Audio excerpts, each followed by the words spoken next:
La Tierra, un viejo planeta de 4.500 millones de años todavía en evolución.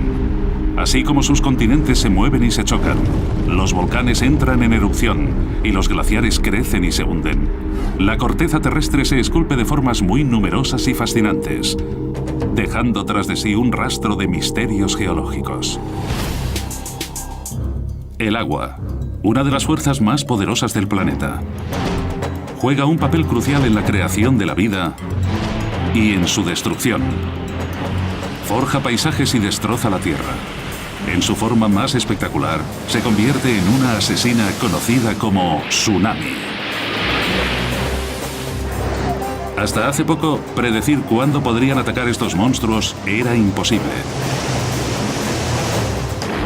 Pero ahora, los científicos están empezando a entender estas olas gigantes, conectando pistas tan variadas como arcaicos escritos japoneses, desprendimientos de tierra, corales muy antiguos y yacimientos de nativos americanos. Los secretos de los tsunamis empiezan por fin a desvelarse. Así se hizo la Tierra. Tsunami. Los tsunamis son una de las fuerzas más mortíferas de la naturaleza. Son olas gigantes que viajan más rápido que un jet y pueden cruzar océanos enteros en solo unas horas. Tienen el poder de destruir edificios, vehículos, cualquier cosa a su paso.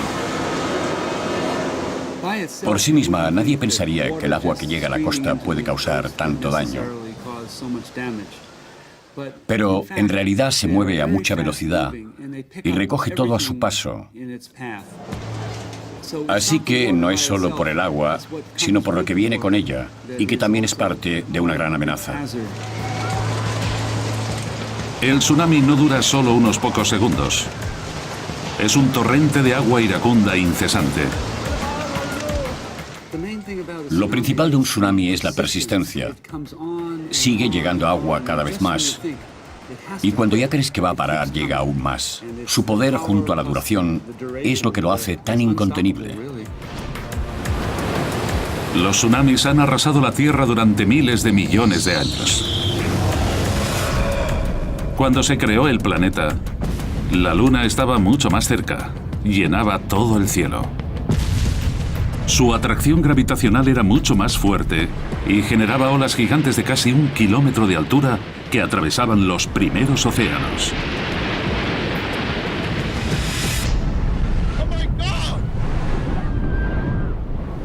Ahora, los tsunamis siguen siendo una amenaza para las costas de todo el mundo. Los tsunamis han tenido y tendrán lugar siempre durante la historia de la Tierra.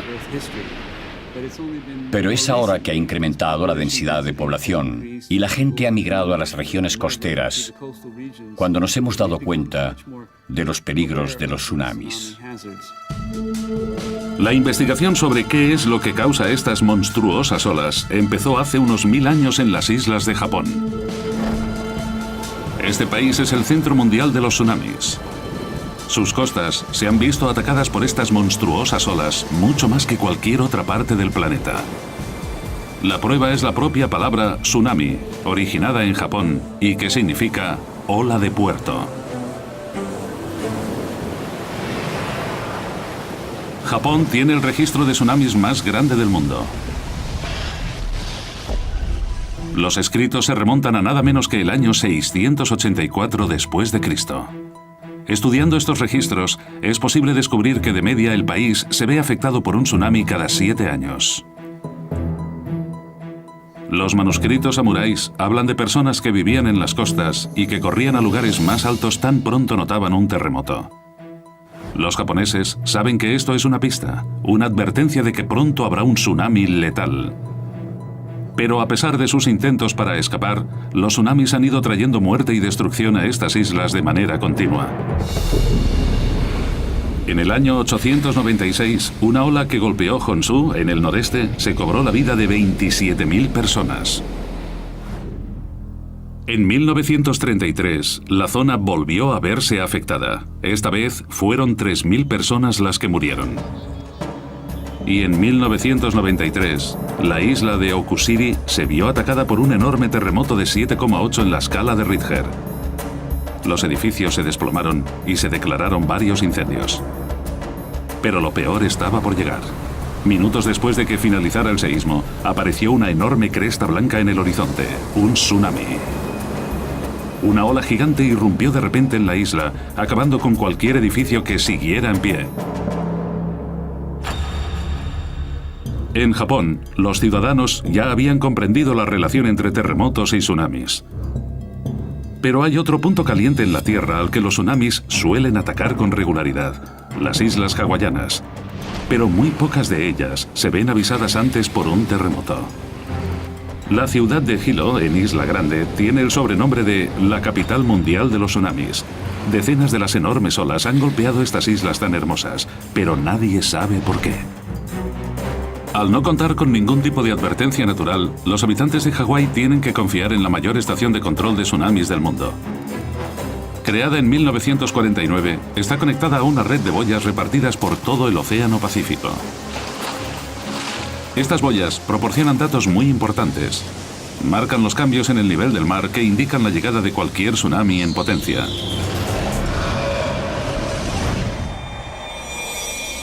En 1960, los científicos encontraron el gran avance que estaban buscando. Consiguieron descubrir por fin el tipo de suceso que provocaba los misteriosos tsunamis de Hawái. Un terremoto gigantesco en la costa de Chile, el mayor que se ha recogido en todos los tiempos, con un nivel de 9,5 en la escala de Richter, provocó un tsunami que atravesó todo el Océano Pacífico en solo unas horas. Las islas de Hawái estaban a miles de kilómetros de allí, pero en su camino. El centro de alerta de tsunamis estuvo siguiendo el proceso, revelando por primera vez que una enorme ola había cruzado miles de kilómetros de océano. El aviso del centro fue un éxito. Consiguieron evacuar a las comunidades más cercanas a la costa antes de que llegara la ola. Pero las casas que dejaron quedaron destrozadas. En Hilo, el tsunami fue tan fuerte que incluso dobló los parquímetros de las calles. La ola pasó Hawái y siguió hacia Japón. No había perdido ni un ápice de su poder. Viajando por todo el Pacífico, el tsunami se cobró la vida de más de 2.000 personas y causó millones de euros en pérdidas. Con su poder de devastación, el suceso de 1960 fue un punto de inflexión en el estudio de los tsunamis. Fue la primera vez que los científicos pudieron medir con precisión cómo un terremoto submarino afectaba directamente al tamaño de un tsunami. Y eso fue la prueba conclusiva de que una ola puede viajar miles de kilómetros a través de la Tierra. Fue gracias a este terremoto de Chile cuando pudimos demostrar que los movimientos submarinos asociados al terremoto son los que generan estos efectos tan terribles. Ahora, los científicos tienen la prueba para confirmar que los terremotos submarinos son responsables directos de los tsunamis. La antigua sospecha de los japoneses era ahora un hecho científico. En términos del estudio moderno de los tsunamis, 1960 fue el año cero. El terremoto de Chile fue lo que diríamos la tormenta perfecta.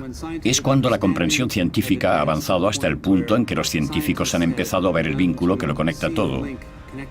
Así que es una ciencia nueva. Estamos hablando de algo que tiene menos de 50 años de edad. En el Océano Pacífico hay más tsunamis que en cualquier otro lugar. En 2004, el mundo quedó sorprendido cuando tuvo lugar uno de los tsunamis más grandes de todos los tiempos en el Océano Índico.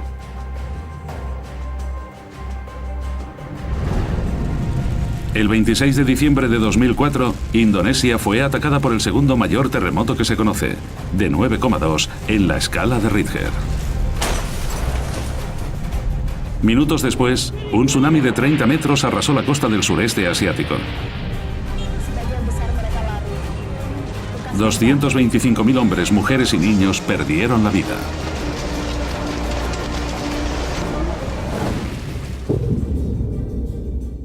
El terremoto de Indonesia tuvo tanta fuerza como el consumo anual de energía en los Estados Unidos.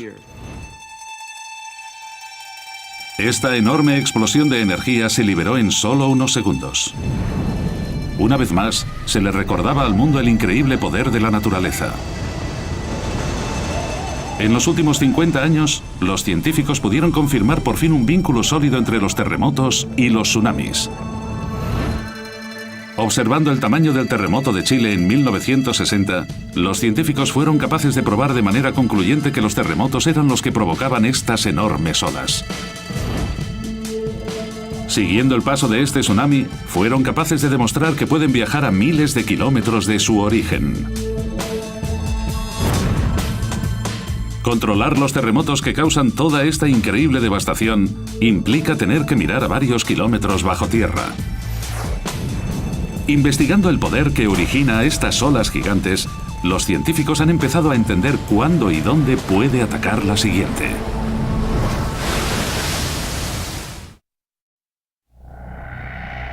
Estas terribles imágenes de las secuelas del tsunami en el Océano Índico, en 2004, muestran el caos que puede provocar una de estas olas. Es casi imposible imaginar que suceda algo así en el noroeste del Pacífico. Pero el profesor Brian Atwater cree que sucesos como el de 2004 pueden ocurrir aquí también algún día. El profesor quedó intrigado por las historias de los primeros pobladores de la zona, los nativos americanos, que hablan de grandes olas arrasando el interior. Eso le convenció de que algunos tsunamis generados en las proximidades ya habían golpeado antes la zona y que podrían volver a hacerlo, suponiendo una amenaza para las decenas de miles de personas que viven en la costa noroeste del Pacífico. Para saber si tiene razón, debe encontrar pruebas de antiguas olas gigantes escondidas en el paisaje. Para estar seguro de que ha sido un tsunami, también tendrá que encontrar pruebas del terremoto que lo causó. El punto de partida de Atwater es el Copalice River, en el estado de Washington, a solo unos kilómetros de las largas playas de arena que hacen de la zona un centro turístico muy bullicioso. En los bancos de este estuario hay enterrados miles de años de historia. Este es uno de los trabajos más sucios de la ciencia. Tener que buscar pruebas de terremotos ensucia mucho, pero vale la pena. Atwater ha encontrado signos de un posible tsunami. En este banco hay una pista que nos proporciona la naturaleza. Es este hueco. Los huecos así son comunes donde los tsunamis y las corrientes han succionado varias capas de arena. Y las olas sacan los granos de arena fuera del banco, pero dejan el barro. Atwater tiene que cavar más hondo para encontrar lo que está buscando. Una capa de arena que un tsunami podría haber arrastrado varios kilómetros hacia el interior. Bien, ahora podemos ver la arena. Es posible que lo que la llevara hasta aquí fuera un tsunami. Para demostrar que esta es arena de un tsunami, la sucia misión de Atwater tiene que continuar. También tendrá que encontrar pruebas de que la tierra cercana al río se ha movido arriba o abajo, un signo seguro de terremoto. Después de un poco de trabajo duro, Atwater encuentra lo que estaba buscando, una prueba clara de que hubo tanto terremoto como tsunami. Esta vez también hubo un coste humano. Aquí tenemos pruebas de la caída abrupta del terreno y también del tsunami que lo provocó. En este caso, hubo personas afectadas. Esto era un campamento de pesca. Aquí tenemos los restos en forma de piedras quemadas que se usarían para calentar el agua. Bien, pues había un campamento de pesca que quedó arrasado por un tsunami porque la tierra cayó después de la ola. Llegaron las mareas y cubrieron el lugar, con lo que la gente ya no pudo volver a usarlo. La zona en que se construyó el campamento de pesca quedó arrasada durante el terremoto. El tsunami depositó arena sobre los restos y la marea cubrió el lugar con barro, donde ha quedado oculto hasta ahora. Atwater tiene por fin la prueba que necesitaba. Los mitos de los nativos americanos sobre las olas no eran simples leyendas. ¿Pero qué es lo que causó el terremoto? El principal sospechoso se halla a unos 80 kilómetros de la costa, la falla de Cascadia. Cascadia es una gran grieta en la corteza terrestre. Aunque la Tierra puede parecer una esfera sólida, bajo los océanos y los continentes está dividida en 8 grandes partes, y muchas otras más pequeñas conocidas como placas tectónicas. En el lugar donde se encuentran, chocan y se rozan unas con otras, provocando terremotos en las fallas. Los geólogos pensaron durante mucho tiempo que la falla de Cascadia no podía generar grandes terremotos. Pero la investigación de Atwater ha demostrado que es altamente activa. Lo que más le preocupa al profesor y a las miles de personas que viven en esta región es que la falla sea tan parecida a otro accidente muy activo. La Gran Falla de la Sonda. En ella tuvo lugar un terremoto que recorrió la falla y fue responsable del tsunami que mató a casi 250.000 personas en el Índico. Cuando dos placas tectónicas se juntan, como en el caso del tsunami de Indonesia en 2004, una de las placas se mete debajo de la otra y crea muchísima fricción y una tensión que baja la placa superior. Ese proceso puede durar cientos de años, puede que miles. Es un proceso muy lento. Al final, la presión de la que intenta subir gana y salta así, creando un gran terremoto, un movimiento repentino del suelo marino, y eso es lo que crea el fenómeno del tsunami. Hay dos factores que hicieron letal el terremoto de la falla de la Sonda. El primero fue su tamaño. De 9,2 en la escala Richter, fue el más grande detectado en casi 50 años. El segundo fue que tuvo lugar cerca de la superficie. Cuando hablamos de un megaterremoto como este, se trata de un seísmo muy grande en el que el suelo marino se mueve drásticamente. Algunas veces, si el seísmo se produce en las profundidades de la corteza terrestre, apenas se manifiesta en la superficie. Si aparece cerca de la superficie o es de mucha intensidad, la mayoría de las veces vemos movimiento en el lecho marino y eso es lo que crea un tsunami potente. Investigando el suelo oceánico después del terremoto, se descubrió que se habían fracturado más de 1.600 kilómetros de falla y que se había abierto 20 metros. Este enorme seísmo movió miles de millones de toneladas de agua, lo suficiente como para cubrir Manhattan a una profundidad de casi 8 kilómetros. La zona de la fisura tenía unos 1.500 kilómetros de longitud. Al moverse toda esta parte submarina de la grieta, se creó una ola gigantesca. La tromba de agua alcanzó un tamaño impresionante. Desde luego fue uno de los mayores tsunamis de los que se tiene constancia. La investigación de Atwater concluyó que el noroeste del Pacífico estaba en riesgo de verse atacado por esta clase de desastre. Pero no quería alarmar innecesariamente a los habitantes de la costa hasta haber recogido todas las pruebas que pudiera. Atwater tenía que averiguar con precisión cuándo este tsunami atacaría la costa para ver si podría haber más. Primero realizó una datación por radiocarbono en el suelo del río Copalis, pero el resultado solo lo alejó de lo que esperaba. Descubrió que el terremoto y el tsunami ocurrieron en algún momento entre 1680 y 1720. Y lo más importante, Atwater seguía necesitando pruebas concluyentes de lo grande que había sido. Pero hasta ahora, la investigación solo había sacado a la luz dos hechos extraordinarios. Desenterrando el campamento de pesca abandonado, Atwater descubrió que un terremoto en Cascadia había hecho que el suelo se desplomara. El corte en el banco era una prueba de que este mismo terremoto había generado un tsunami. Pero lo que estas pruebas no le contaban a Atwater era lo grande que fue la ola. No tenía forma de precisar el tamaño de la amenaza que sufría el noroeste del Pacífico. Su investigación estaba a punto de dar un giro inesperado gracias a unas pistas que venían no solo de muchos kilómetros de distancia, sino también de hace cientos de años.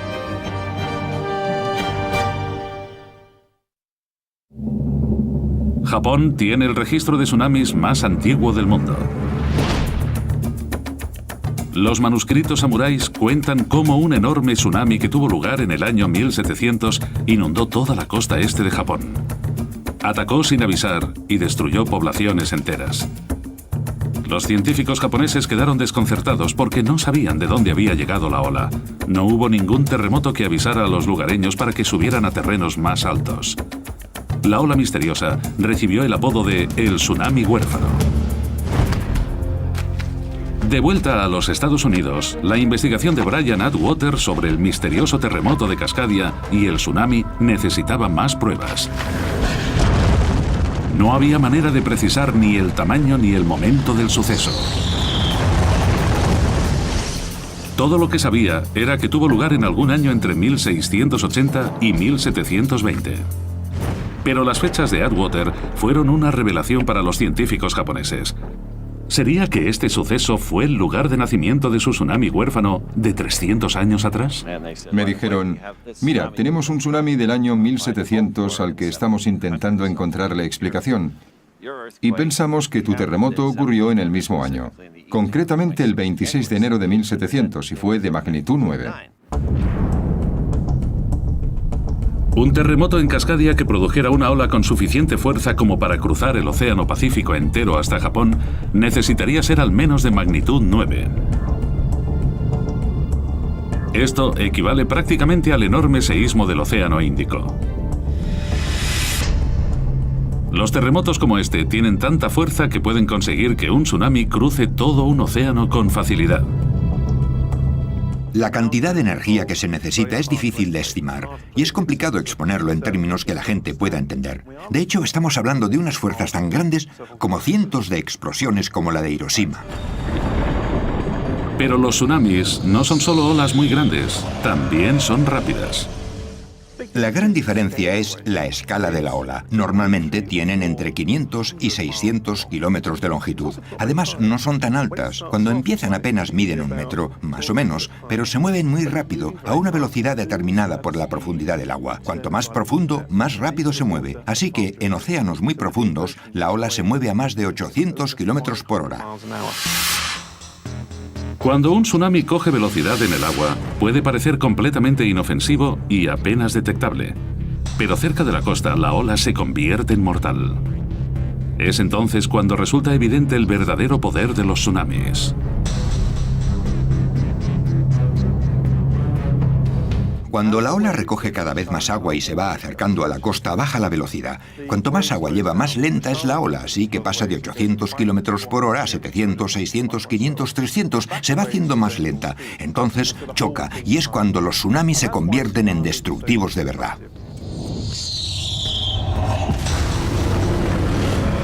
Es esta inmensa velocidad y poder lo que demuestra cómo lo que sucedió en Cascadia pudo destruir una aldea costera en Japón. Cómo un terremoto en Chile pudo diezmar Hawái. Y cómo el terremoto del Océano Índico pudo matar a casi 250.000 personas. Si ocurriera un seísmo así en Cascadia, el daño que haría a la costa noroeste del Pacífico sería catastrófico. Pero para asegurarse de la escala de este peligro, Brian Atwater tenía que estar seguro al 100% de que las fechas de ambos tsunamis eran la misma. Después de explorar por completo el estuario del río Copalis, encontró un lugar que podía contener la información que estaba buscando. Un bosque fantasma. Esta raíz de abeto marca los restos de un bosque que incluye el bosque fantasma que tenemos detrás, de cedros rojos, y que cayó al agua durante el terremoto de Cascadia.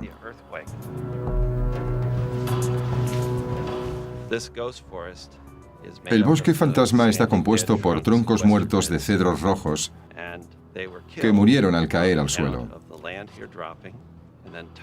Llegaron las mareas y rodearon los árboles, que murieron debido al agua salada. Es posible que esta zona estuviera cubierta una vez por un bosque frondoso. Pero ahora solo quedan los troncos blanquecinos de los cedros rojos. Cuando Atwater y unos especialistas expertos en anillos de árboles los cortaron para estudiar las líneas de crecimiento, lograron resolver por fin el enigma del tsunami tricentenario. Las fechas de los sucesos de Japón y Cascadia ocurrieron exactamente a la vez, en enero del año 1700. El tsunami huérfano había conseguido por fin un padre. Es posible que haya una explicación para esto. Este es un sitio que no cuenta con registros escritos, pero tiene estos increíbles registros geológicos. El vínculo entre los dos sucesos clarifica que el terremoto de Cascadia fue al menos de magnitud 9. Y por inquietante que suene, es casi seguro de que no fue la única vez que la zona se veía afectada por uno. Atwater cree haber encontrado pruebas de una serie completa de tsunamis sucediéndose durante 5.000 años. Cada capa de arena en esta muestra representa un tsunami diferente, Hay sitios en Cascadia donde he visto 9 apiladas en una columna de unos 7 metros. 9 capas de tierra, algunas con arena. Dices, vale, no es una cuestión de cuántas, sino de cuándo. El infatigable trabajo detectivesco de Atwater alertó a los altos mandos de la amenaza que supone el tsunami. Como resultado, las ciudades cercanas a la costa del estado de Washington han podido prepararse para esta catástrofe en potencia. Si ocurriera un terremoto en Cascadia, las primeras olas llegarían aquí en solo 25 minutos. Hay señales de peligro de tsunamis por todas las carreteras y las sirenas están listas para advertir de cualquier ola que se acerque. Las vidas de miles de personas están más seguras gracias al trabajo de Atwater y a unos manuscritos japoneses de hace 300 años. Es un peligro que aparece lo bastante a menudo como para que tengamos que tomar precauciones, como para ponernos el cinturón de seguridad. Datando el bosque fantasma del río Copalis en el año 1700, Atwater ha conseguido la prueba definitiva de que Cascadia fue capaz de crear un tsunami que recorriera el Pacífico. Descubriendo las múltiples capas de restos en el banco de hace 5.000 años, sabemos que las monstruosas olas han atacado la zona muchas veces. Esta es una amenaza continua. Atwater sabe que aquí tendrá lugar otro terremoto, pero no tiene forma de saber cuándo exactamente. De vuelta en el Océano Índico, el lugar donde ocurrió el tsunami más letal del mundo en 2004, un hombre ha llevado la investigación de los tsunamis a un nuevo nivel. Cree haber encontrado una forma de hacer que las fallas de la Tierra revelen sus secretos y poder predecir así con precisión cuándo hay en camino un nuevo tsunami asesino.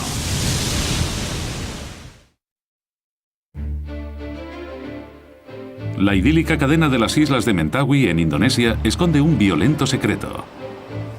Uno que lo convierte hoy en uno de los lugares más peligrosos de la Tierra. Estas islas se hallan justo encima de la Gran Falla de la Sonda, al sur de donde un enorme terremoto en el Océano Índico provocó el tsunami de 2004. La Falla de la Sonda es una de las más grandes del planeta.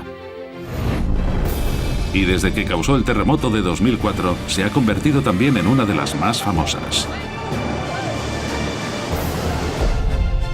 Aquí, predecir los seísmos es complicado, pero el profesor Kerry See está siguiendo la pista correcta. Ya ha predicho con éxito 2 de ellos en la Falla de la Sonda.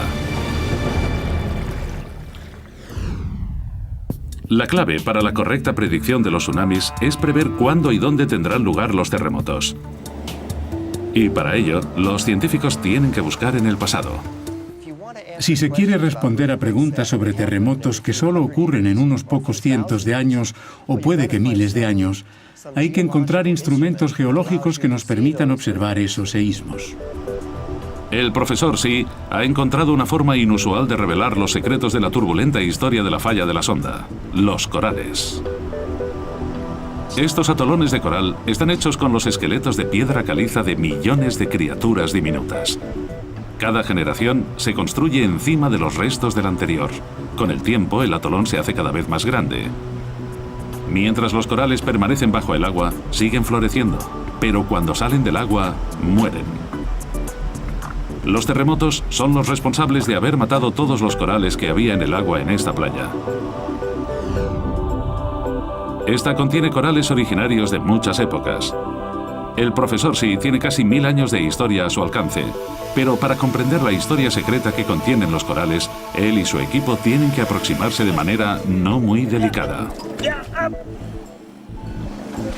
Lo que vemos aquí es un corte de sierra que hemos hecho en un microatolón de coral.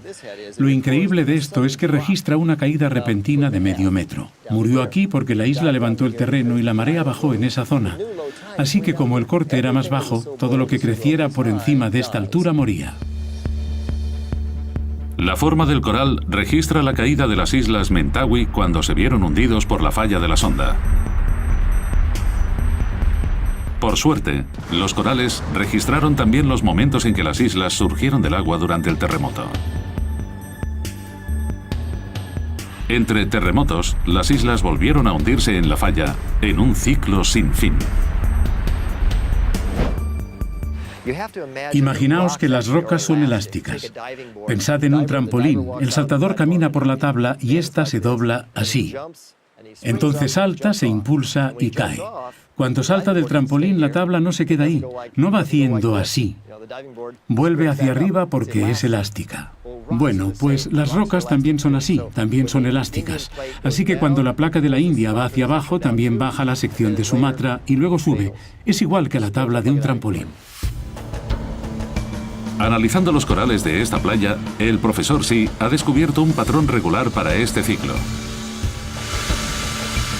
Las islas se ven afectadas por un terremoto más o menos cada 200 años.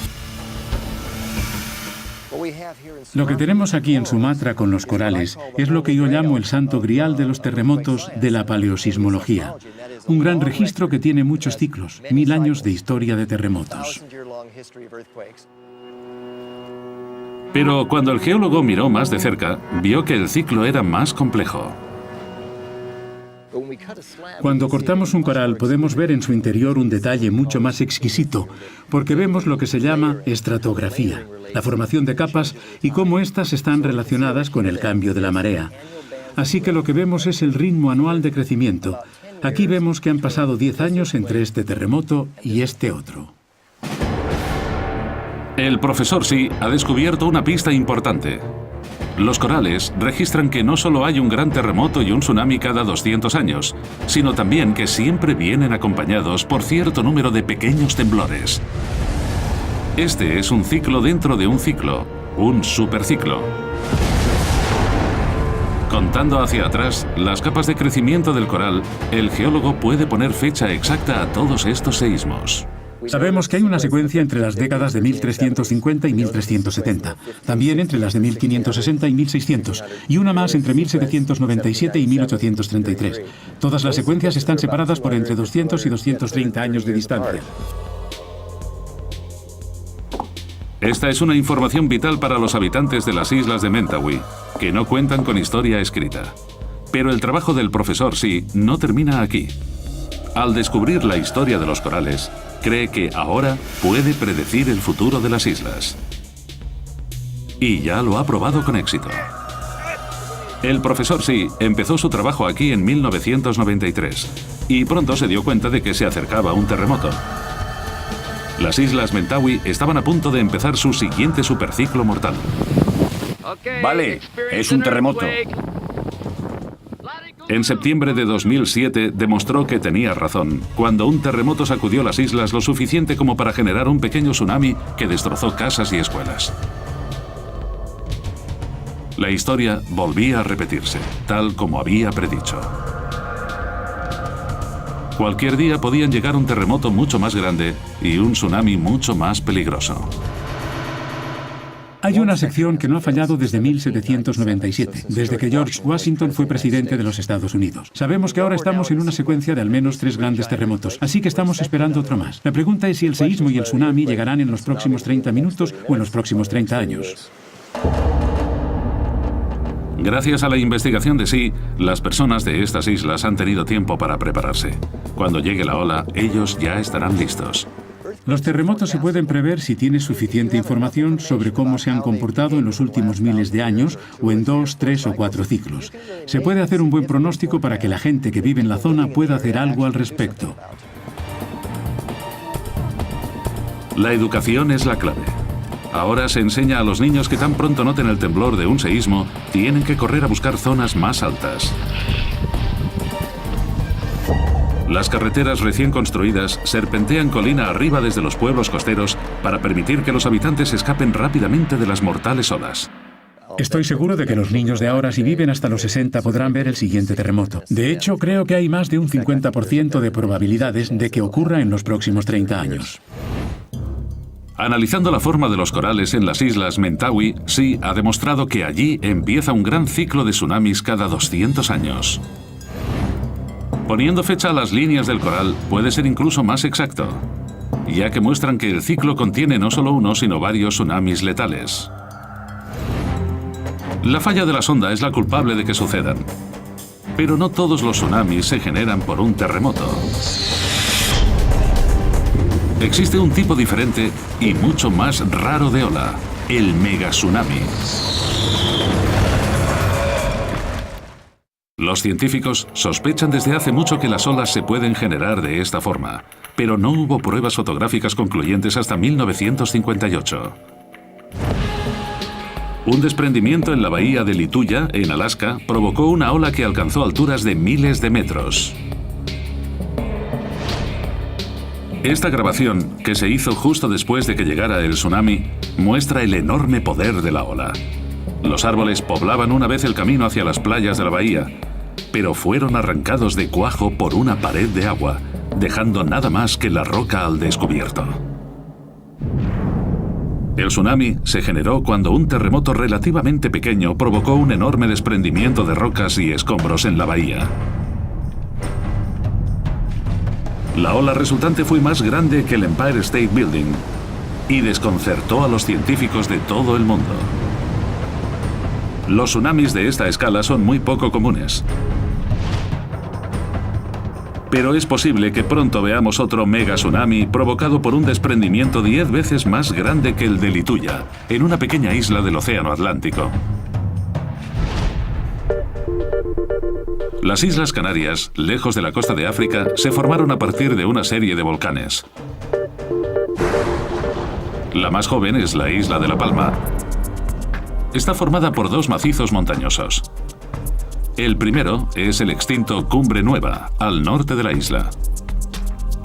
El más joven, el volcán activo Cumbre Vieja, está en el sur y entró en erupción en 1977. La investigación del doctor en geología Simon Day fue crucial en el desarrollo de la teoría del megatsunami en La Palma. Todo empezó con una fisura inusual que se abrió durante una erupción volcánica en 1949. Ahora mismo estamos encima de la falla que corre hacia el sur por la cresta del volcán durante unos 4 kilómetros, así que se trata de una estructura continua.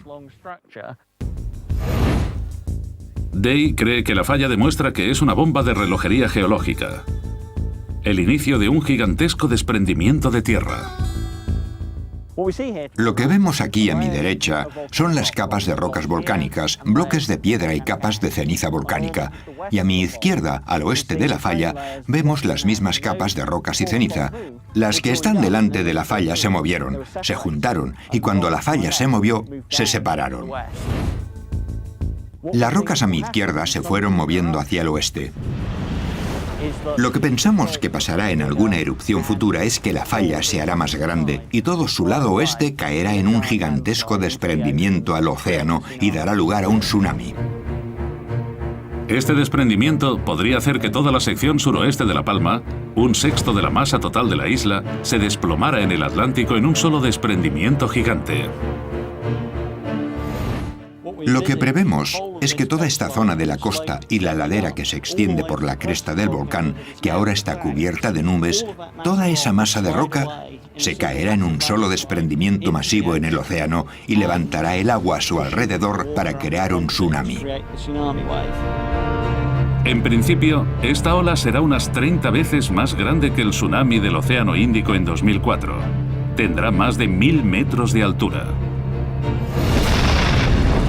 La erupción de 1980 del Monte Santa Elena fue la prueba de que un volcán se puede derrumbar de esta manera tan terrible. Fue un suceso impresionante, pero el derrumbe de Cumbre Vieja podría ser 200 veces peor.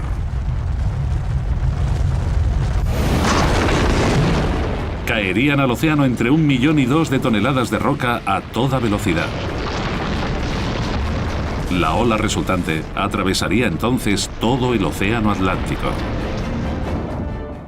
Por supuesto, la ola se iría dispersando y separando en olas más pequeñas, pero aún así, después de cruzar el Atlántico y volver a juntarse en, por ejemplo, la costa este de los Estados Unidos, en el Caribe o en el norte de Brasil, estamos seguros de que las olas tendrían todavía entre 10 y 30 metros de altura. Eso es tan grande, si no más, que el tsunami que atacó Sumatra en 2004.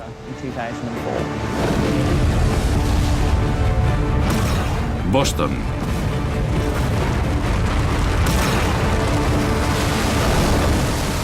Nueva York. e incluso Miami podrían estar bajo la amenaza de estas olas gigantes.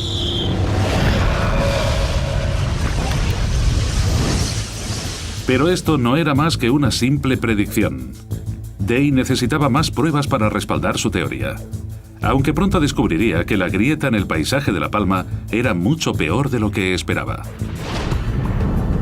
La erupción de 1949 había dejado un tipo diferente de cicatriz geológica en la isla. Day descubrió pruebas de un punto flaco mucho más serio en La Palma a partir de una serie de peligrosas corrientes de lava que corrían por la isla. Una de las características de la erupción de 1949, que resulta bastante inusual, es que en vez de empezar en un conducto y continuar allí, se abrieron una serie de conductos volcánicos en diferentes partes de la isla. Cuando Day localizó estos puntos en el mapa, llegó a una terrorífica conclusión. La brecha era mucho más grande de lo que había sospechado en un principio. La zona afectada es mucho más grande que la longitud de la falla en la cresta del volcán. Eso quiere decir que se extiende por entre 15 y 25 kilómetros de la cresta. Este creciente cúmulo de pruebas demuestra que la grieta no era una simple fisura en la superficie de La Palma, sino una brecha muy profunda que llega a cientos de metros bajo los cimientos de la isla. La herencia volcánica de La Palma es la clave de esta amenaza del tsunami. El gran peligro no son las propias erupciones, sino el hecho de que el volcán está cogiendo cada vez más fuerzas y se vuelve más y más inestable, así que en algún momento provocará un desprendimiento. Y parece que esta no es la primera vez que una erupción en La Palma puede provocar un desprendimiento gigante. Hay pruebas en los acantilados del norte de la isla que se formaron hace 65.000 años. Lo que podemos ver en el norte de La Palma es la cicatriz que queda cuando el viejo volcán del norte de la isla se derrumbó y provocó un desprendimiento gigante en el oeste. Fue tan grande que eliminó hasta 416 kilómetros cúbicos de roca y los depositó en el océano. Ese es el tipo de suceso que pensamos que volverá a ocurrir en el futuro en Cumbre Vieja. Es casi seguro que este antiguo derrumbamiento del volcán de Cumbre Nueva generó una ola gigante. Y puede que el próximo desprendimiento no esté tan lejos. El tsunami podría ocurrir en unos pocos años.